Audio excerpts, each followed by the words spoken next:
大家好，我係唐碧霞。咁我哋嘅粉絲回饋活動咧，大家記得要報名參加。咁就係咧，我就會免費幫10位嘅朋友啦，咁就睇你哋嘅面相啊。咁亦都可以親身睇啦，或者透過張相睇嘅。如果想報名嘅話咧，咁就記得嘟上面嘅 QR code 啊。同時中意我哋 channel 嘅話咧，咁就一定要 share 俾身邊嘅朋友啦，同埋 subscribe 我哋啦。有任何問題亦都可以喺下低嗰度留言嘅。最重要一定要 like 我條片。如果想揾我嘅朋友咧，亦都可以嘟翻呢一個 QR code 嘅喎。好啦，咁我哋今集咧講乜嘢咧？我哋就講吸引力法則。吸引力法則，因為而家係下元九運，咁所以咧坊間不停地講一啲身心靈嘅嘢啊！我哋到底要點樣修行啦？我哋嘅心靈到底係要點樣啦？我哋做事各方面到底要點樣先至會好啊？我哋嘅吸引力到底可唔可以顯化出嚟啊？或者我心目中想要嘅嘢到底係點樣啊？咁今次咧我就想同大家有一個玄學嘅角度，同大家講吸引力法則呢樣嘢到底係咪真係可行啦？或者點樣做先至令到佢可行呢？首先啊，吸引力法則，咁佢最基本嘅意思咧，咁就代表住我好想要一樣嘢，然之後咧我就諗我已經擁有嗰一樣嘢啦，咁就令到我顯化出嚟嘅，亦都同一啲嘅西方嘅學説啦，例如一啲嘅頻率，例如我係一個有錢人，我調節我自己自身嘅頻率，因為每一個人咧都有佢嘅頻率，亦都代表住我哋每一個人都係個能量。喺我哋中式玄學嚟講咧，就代表住每一個人都有佢嘅精氣神啊，精氣神亦都係代表住我哋可能就係我哋嘅一啲嘅精神啦，我哋嘅一啲嘅能量啦。咁其實咧，西方成日講嘅頻率啊，或者可能係講緊一啲叫做身心靈嘅嘢，其實同我哋中國術數咧係一模一樣嘅，甚至乎咧我哋有5000年嘅歷史背景啊。嗱，咁所以咧好多時候咧，你講一啲叫做我嘅頻率啊，或者可能我嘅氣場好唔好啊？咁好多時候咧，亦都係睇翻你當時嘅一啲叫做氣息啦，一啲嘅狀態啦。就會好好嘅，唔知大家有冇留意咧？坊間咧成日咧都會有啲人就係我越行衰運，我越衰運嘅，我越窮越見鬼嘅。呢句説話香港成日都講，哇越窮越見鬼嘅，我越係搞唔掂嘅，我越趕時間咧就越冇車嘅，我越有啲乜嘢問題咁越差嘅。有啲人就唔係喎，喂我下下咧我一出門我就遇到貴人嘅，我一做生意咧我做得成嘅，我做飯都係掂嘅。第一樣嘢咁就視乎你有冇行運啦。咁最簡單有冇行運啦，咁就算命咯。我而家係咪行緊大運？大運 OK， 流年 O 唔 OK？OK 咁就上啦。咁我風水又好，咁我一命二運三風水，我係咪都得㗎啦？咁我就有機會上啦。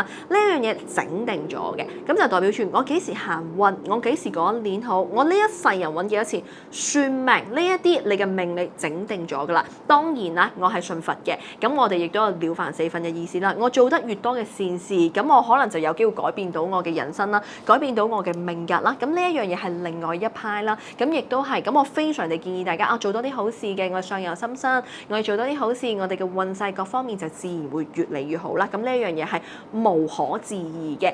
咁另外咧，有一啲人咧就永遠都覺得我由細到大我運氣都好差嘅，我又用吸引力法則啦，我又日日顯化啦，我點樣調節我自己頻率咧？點解都唔得啊？其實喺我哋面上一個位就知道你嘅吸引力法則到底得唔得？到底係邊一個位置咧？咁就係我哋嘅印堂位置啦。印堂位置喺我哋面上方面，我哋面上我哋有12個宮位，例如啦，我哋嘅財帛宮啊，我哋嘅疾厄宮啊，甚至乎我哋嘅一啲叫做驛馬位啊。咁呢一個嘅印堂位置咧，就係代表住我哋嘅願望宮。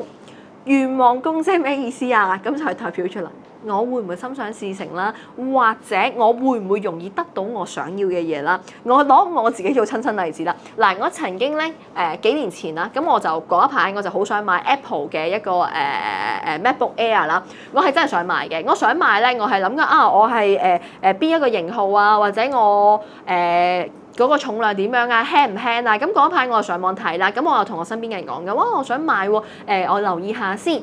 咁然之後咧，我就去澳門，我就工作啦。咁咁啱得咁巧咧，我就去到一個展覽會。咁個展覽會咧，我個朋友咧就同我講，佢話：呢度咧原來有得抽獎喎！抽獎咧抽中咗就係有嗰個叫做MacBook Air 嗰個大獎，就係咁啱係我想要個型號，我想要個電腦啦。突然之間我去澳門做嘢，咁就話有抽獎啦。咁因為我做緊嘢嘛，我唔得閒。咁我個朋友咧就將佢嗰張卡片就擠落去啦。點知真係抽獎喎！咁當時咧就係抽2張卡片，咁就2個人出嚟就可能就係比拼下啦，即係好似打遊戲咁樣嘅意思啦。咁啊咁啱抽中咗我朋友嗰張卡片喎，咁啊即係抽中咗我啦。咁我咧就同另外一位男士咧，咁就好似打機定唔知乜嘢咁樣啦。咁2個人就係打啦。咁去到最後咧，我的而且確係贏咗嗰一部嘅MacBook Air 嘅，咁就係真係我心目中所想嗰一個嘅。咁呢個咧，我相信亦都係吸引力法則當中所講嘅顯化嘅意思啦。同埋好多時候咧，我就不停諗我想做啲乜嘢啦。咁好快脆咧，亦都係會有呢個機會啦。甚至乎咧，或者我諗一諗啊，可能係一瞬間諗到呢一個人喎，突然之間佢就揾我，或者我喺街嗰度有機會撞到佢嘅。咁呢一樣嘢咧，咁喺邊度睇咧？印堂，因為印堂咧代表住願望宮。咁假設你印堂好叻，無論你所謂嘅我要唔要做啲咩顯化，我要唔要聽啲咩音樂，或者我要唔要有啲咩頻率，其實你諗乜嘢你都係容易心想事成嘅。咁好啦，點樣為之靚嘅印堂啊？靚嘅印堂咧，咁就代表住咧，我哋一定唔可以眉毛侵咗我哋印堂，即係代表住我哋印堂呢個位置唔可以有任何嘅一啲叫做雜毛喺度啦。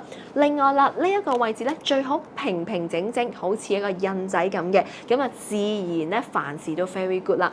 另外啦，我哋呢一個位置咧，亦都係唔可以太窄啊，因為有啲人咧可能眉毛同眉毛之間太窄啊，咁就代表住咧佢個願望宮就唔係咁好啦。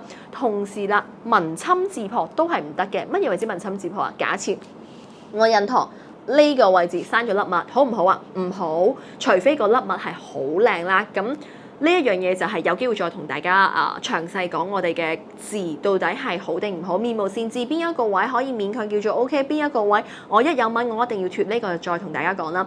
咁例如我呢個位有粒雀斑嘅，得唔得？唔得，即刻要脱咗去。有癦得唔得？唔得。有疤得唔得？唔得。有疤得唔得？唔得。有水痘印得唔得？全部通通都唔得。就係我哋嘅印堂位最好就係平平整整，跟住然之後仲要有少少好似擰擰地出油咁樣咧。我就同你講，你用吸引力法則咧，一定係用得好好啦。相反啦，我同你講，假設你印堂唔靚，你呢一世都唔好諗啲乜嘢吸引力法則，因為你一定會失敗嘅。因為你諗啲乜嘢咧，反而相反。我諗住我今年揾到錢，唔好意思，你今年會負債。因為咧，當你個印堂唔靚嘅時候咧，你就係冇呢一種就係哇，我願望成真嘅能力，你天生就冇噶啦，即係你天生就做唔到。咁不如我哋用下一啲叫做正常啲嘅方法啦，例如可能我幫多啲人嘅，我念多啲經嘅，做多啲好事嘅，或者我擺下風水，或者我睇下我邊一年個運勢好，咁亦都會好啲啦。因為始終呢個位置咧，印堂咧有好多人可能年紀大咗之後咧，都有機會可能會有啲叫做川字紋啊，或者可能有啲叫元針破印啊，呢一啲咧都係容易有機會犯官非啦、犯是非嘅意思啦。點解會容易犯官非、犯是非？好簡單啫嘛，我印堂唔靚，即係代表住我想要嗰樣嘢我得唔到啦。咁但係可能我其他面上部位靚嘅，可能我對眼好有神嘅，我為求達到目的，我係可以付出好多嘢嘅。咁我未可能我為咗成功，咁可能我會去收賄，或者可能我會做一啲可能係莫名其妙嘅事，有機會觸犯到法律嘅。咁到最後咁咪有機會會坐監咯。咁所以我哋每一樣嘢咧，我哋嘅命理面上其實我哋係環環相扣嘅。每一樣嘢大家會覺得哇，好似好新鮮、好特別，其實唔係嘅。我哋中國術數本身喺過去嗰5000年就已經有呢一啲嘢啦。咁喺度咧，亦都祝願我哋各位嘅觀眾朋友第一樣嘢啦，希望你哋凡事都能夠係願望成真啦。咁同埋日日都開心快樂啦。如果你話我印堂真係唔靚嘅，唔緊要，我哋或者可以喺其他地方嗰度補救嘅。印堂唔靚，可能我哋對眼靚咧，對眼唔靚，可能個鼻靚咧，個鼻唔靚，我哋可能下巴靚都唔定噶嘛。係咪先？我哋人咧一定係會有優點同埋缺點嘅。我哋最緊要啦，我哋找大放小，放大我哋優點，咁我哋咧就睇少啲我哋嘅缺點，咁就冇問題啦。如果大家中意我哋呢條片嘅話咧，咁就記得要 like 咧、subscribe 我 channel 啦，同埋 share 俾身邊嘅朋友睇啊。有任何問題嘅話咧，亦都可以喺下低個留言嘅，我見到亦都會覆大家。如果想揾我嘅朋友咧，亦都係嘟上面嘅 QR code。我哋下集再見啦，拜拜。